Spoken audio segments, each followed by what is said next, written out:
Honestly, the moment you hear a Karen snap out, "Do you know who my husband is?" Just brace yourself. You already know. The real show's about to begin. And in this story, her husband's not just some hotshot, it's the local deputy sheriff. Badge and all. So picture this. A guy minding his own business on land his father worked for 35 years. And boom, he gets handcuffed on his own property by the sheriff himself, all because Karen thought her husband's badge was her golden ticket to a gold mine that wasn't theirs. Big mistake. Really, she had no clue who she was tangling with.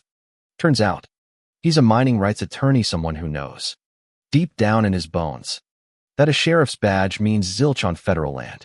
And when the FBI Civil Rights Division shows up, oh, let's just say popcorn's on the house. Now, let's back up. My name's Michael Vincent. And 4 months ago, my father passed away heart attack. Alone at the mine he loved. 12 acres in the Sierra Nevadas. I barely had time to breathe before the lawyer called. Guess what? You're the new owner of a federal mining claim. What I didn't know, as I drove 3 hours up from Sacramento, was I'd inherited more than old equipment and dusty paperwork. I'd just stepped into a hornet's nest. The road up winds through pines, then spits you out into a clearing's edge. Red dirt. The faint trickle of Miller Creek. It smells like home and old stories. My boots hit the gravel outside the pump house.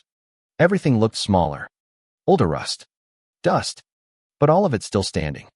My dad was the kind who fixed things. Made them last. That's when I heard a heavy crunch of tires. Then the squawk of a police radio. Way too loud for the silence of that place. A patrol car. Big and shiny. Blocks the road. Out steps Deputy T. Howard, silver hair. Broad as a barn door. Badge shining bright. He's got that posture, the kind that says, "I expect you to jump when I say jump." 10 feet away. Arms folded. All business. Step away from that structure. This is a restricted area. He doesn't bother with details, just says, "HOA directive." That's when the alarm bells start ringing in my head. See, I've spent 15 years dealing with mining law. I know an HOA has no more say on federal land than I do on the moon. And a county deputy? Unless the feds invite him. He's got no business here. But you don't start quoting statutes when it's just you and a deputy on a remote stretch of dirt. You watch. You listen. You remember. I asked for documentation, a warrant. A court order. Anything. He grins. Like he's done this 100 times. I don't need a warrant to secure a crime scene. Unless you want to be arrested for obstruction. Get in your car and leave. Right then, I realized this wasn't about law. This was about making me disappear. And then, I spotted her, leaning on a white SUV. Platinum hair. Sunglasses. Arms crossed, Karen in all her glory. She wasn't just there to watch. She was waiting to see if her order got filled. Howard glances at her. Gives a tiny nod. That's when it clicks, the muscle. She's the boss. And I'm just in the way. I played along. Walked back to my truck slow. Like I was just another guy who didn't know better. But inside, I was piecing it all together. This wasn't random. And it sure as hell wasn't legal. This was targeted. And the best move was to let them think I was just another pushover. 3 days later, I get an envelope at my office. Official HOA letterhead. Full of threats, violations for industrial activity. Environmental hazard complaints. Demands to shut down in 72 hours. Every page signed by Elizabeth Howard. Yeah. That same Karen by the SUV. It was pure theater. The HOA's jurisdiction ended half a mile from my gate. And my dad's mining claim was federal land, never under their thumb. But you know what? Theater can still do damage. Rumors. Nuisance complaints. And a sheriff who just happens to show up, those things can grind you down if you don't know the law. Most folks get scared before they ever figure out it's all smoke and mirrors. I started digging county maps, records, and then Deputy Howard's background. 22 years on the job. 3 complaints for intimidation. All swept under the rug. Here's where the twist comes in. I stopped by the local general store. Ruby Vasquez. 67. Runs it like a ship. 31 years in the same spot. I tell her who I am. She looks at me. All the tired hope of someone who's been waiting for things to change. Turns out, she's got stories. Not just about my dad, about Ed Martinez. who sold his land after Travis inspected him half a dozen times. About the Sanders family, whose restaurant got health inspectors every time they hosted a meeting Elizabeth didn't like. About Joseph Mendoza, pulled over 11 times in 2 years, never a ticket. Just a warning glare.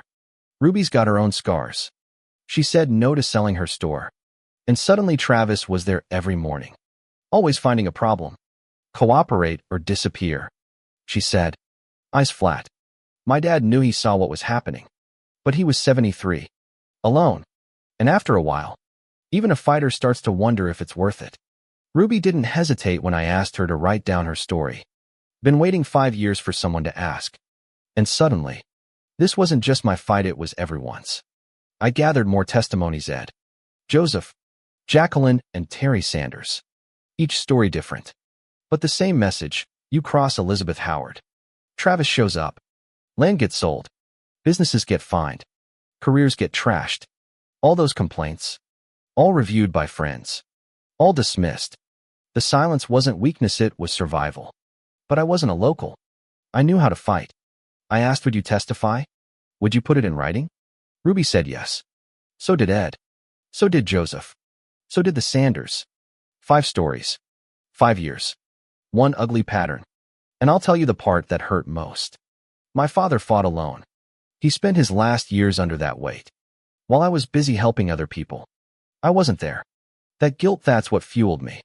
That's what turned late nights into evidence files. Color-coded tabs. Timelines.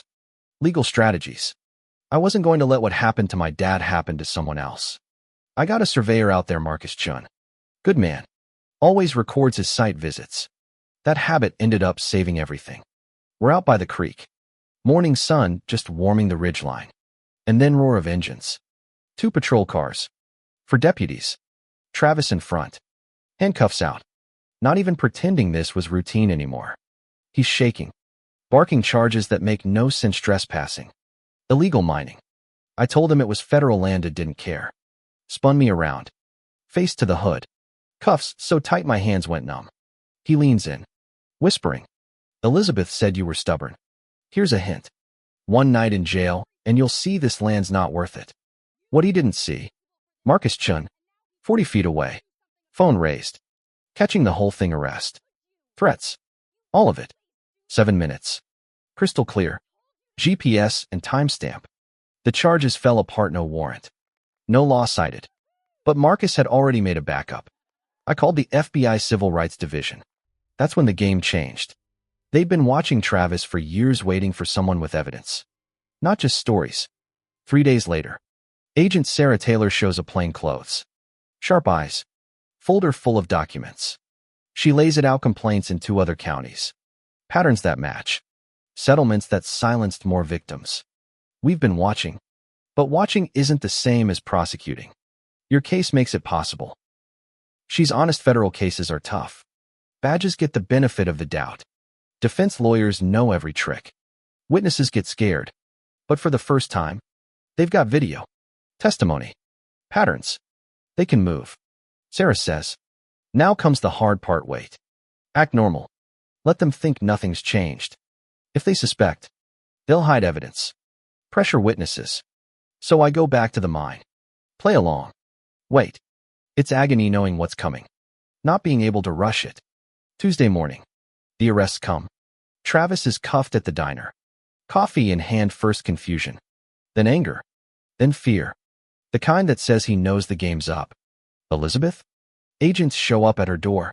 Find the folder labeled leverage, notes on every resident. All the dirt. All the threats. The machine she built becomes evidence against her. The county goes quiet. Not celebrating, but recalculating. Folks who kept their heads down now wonder what'll come out. Ruby calls me. Her voice flat. It doesn't bring anything back. But they can't take more. That's all justice sometimes is. But the fight's not over. Defense lawyers do their thing: challenge video. Question witnesses. Argue jurisdiction. Bailey, the captain who helped cover it up, testifies to save himself. But his career's over anyway. Plea deals float. Travis might flip on Elizabeth. Or the other way around. The trial drags 11 weeks. The evidence holds. The jury finds them guilty. Travis gets 7 years. Banned from law enforcement for life. Elizabeth gets 5. Restitution. And the HOA overhauled from top to bottom. Bailey forced out. Ruby gets an apology. Her son's record wiped. Ed's fighting to get his land back. Joseph's lawsuit changes the way traffic stops are documented. Every stop. Every reason. All on camera now. The mine's still there. I visit on weekends sometimes just to walk the land. Breathe the air my dad loved. I think about selling. Or working it. Or maybe just letting it be. Here's the thing. Justice isn't about vengeance, it's about restoring what was taken. Making it harder for the next bully to try. What beat the Howards wasn't anger or smarts, it was records. Witnesses. Persistence. The willingness to stand up when silence was the easier path. If you're watching and living through something similar, remember, document everything. Even when it feels pointless. Especially then. Because sometimes, the day comes when the truth matters. And that's the day you'll want to be ready. Now, let me throw it to you. What do you call justice? Is it enough when the bad guys finally get handcuffed? Or does it only count if they pay the price you want to see? Where's the line between fighting back and revenge? Between protecting yourself and tearing down someone else? Drop your thoughts in the comments. Tell me your stories. And if you're fighting your own battle, keep going. They count on your silence. Don't give it to them.